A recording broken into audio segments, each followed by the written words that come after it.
NDK news కి స్వాగతం. నారాయణఖేడ్ పట్టణంలోని ఎమ్మెల్యే క్యాంపు కార్యాలయంలో శాసనసభ్యులు సంజీవ్ రెడ్డి గత ప్రభుత్వంపై మండిపడ్డారు. గత ప్రభుత్వంలో గురుకులాలను పూర్తిగా నిర్వీర్యం చేసిన వారు ప్రస్తుతం గురుకులాల బాట పట్టడం సిగ్గుచేటని ఎద్దేవా చేశారు. గురుకులాలు పరిశీలిస్తారంట.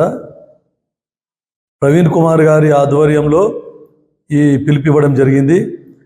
కనీసము వాళ్ళకు ఇది సిగ్గుచేటు, వాళ్ళకి సిగ్గుండాలి. కనీసం ఒక ఐఏఎస్ ఆఫీసర్ అయి ఉండి ఇన్ని రోజులు గురుకులాలకు మొత్తం నువ్వే బాసువు, మొత్తం గురుకులాలు నీ సమక్షంలో జరిగినాయి.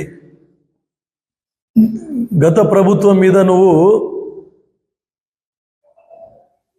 మొత్తం వాళ్ళ గత ప్రభుత్వం చేసినటువంటి తప్పిదాలు ఫెయిల్యూర్ అని చెప్పేసి నువ్వు ముఖ్యమంత్రి మీద ఆ యుద్ధం ప్రకటించి బయటకు వచ్చేసినావు. ప్రభుత్వానికి విరుద్ధంగా ఆకునూరు మురళితో గట్టి మీరు ప్రభుత్వంతో పోరాటం చేయడం జరిగింది. ప్రభుత్వ వైఫల్యాలు ఎండగట్టడం జరిగింది. మళ్ళీ అవకాశవాద రాజకీయం గురించి మళ్ళీ మీరు వారి పంచన చేరడం జరిగింది. ఇది ఒక ఎత్తు అయితే, పట్టించినది మీ ప్రభుత్వం కాదా, మీ టీఆర్ఎస్ ప్రభుత్వం కాదా? మా ప్రభుత్వం ఏర్పడ్డ తర్వాత సుమారు కనీసం ఒక 20-30 పాఠశాలలు నేను విజిట్ చేయడం జరిగింది. కనీసం ఒక 10-15 హాస్టల్స్ విజిట్ చేయడం జరిగింది. డిగ్రీ కాలేజీలు విజిట్ చేయడం జరిగింది. ఇన్ని విజిట్ చేసి అక్కడ లోటుపాట్లు ఏవైతే ఉన్నాయో అవన్నీ చూసి ప్రభుత్వం దృష్టికి తీసుకొని పోయి అక్కడ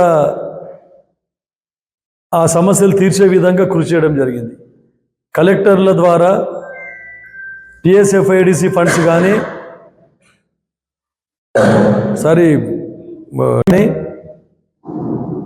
వాటి ద్వారా ఉన్న రిపేర్స్ అన్నీ చేపించడం జరిగింది. స్కూల్లో కస్తూర్బా పాఠశాలకు పోతే కనీసం గ్రౌండ్ ఫ్లోర్లో, ఫస్ట్ ఫ్లోర్లో మరుగుదొడ్లు కూడా రిపేర్ చేయలేదు, బాత్రూమ్కు తలుపులు లేకుండా ఉన్నాయి.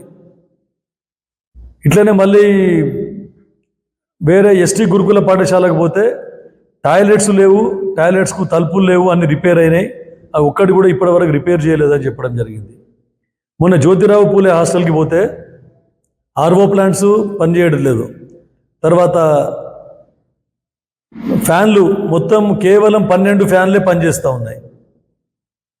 మళ్ళీ అక్కడ డైనింగ్ హాల్లో పిల్లలకు తినడానికి ట్యూబ్లైట్స్ లేవు, ఫ్యాన్లు లేవు.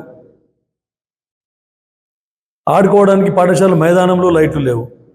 ఇట్లాంటి వాటికి అక్కడికక్కడికి స్పందించి డోనర్స్ని ఐడెంటిఫై చేసి ఫ్యాన్లు రిపేర్, డైనింగ్ హాల్లో 8కి 8 ఫ్యాన్లు, 8 ట్యూబ్లైట్లు అప్పటికప్పుడు ఫిట్ చేయడం జరిగింది. తర్వాత గ్రౌండ్లో ఒక ఐమాక్స్ లైట్ ఫిట్ చేయడం జరిగింది. ఇమీడియట్గా ఆర్సీఓ గారికి, సెక్రటరీ గారికి అడిగితే పోలీస్ కేసులు. ఇప్పుడు మాకు కూడా వచ్చు, మీకు అరెస్ట్ చేసి, హౌస్ అరెస్ట్ చేసి ఇంట్లో కూర్చోబెట్టే విధంగా మేము చేయగలుగుతాం. కానీ మా కాంగ్రెస్ ప్రభుత్వం ప్రజాస్వామ్యయుతమైన ప్రభుత్వం.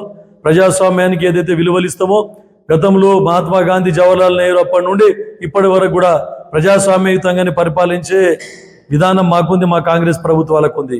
కాబట్టే ఈరోజు మీరు ఇన్ని ధర్నాలు, ఇన్ని కార్యక్రమాలు, ఇంత బురదల్లే కార్యక్రమం చేపడతా ఉన్నారు. మీకు మాదిరిగా మేము కూడా అందరినీ ఎక్కడికక్కడ హౌస్ అరెస్ట్ చేస్తే రోడ్డు మీదకి వచ్చే వాళ్ళే కాదు మీరు అని చెప్పి చెప్తా ఉన్నాం.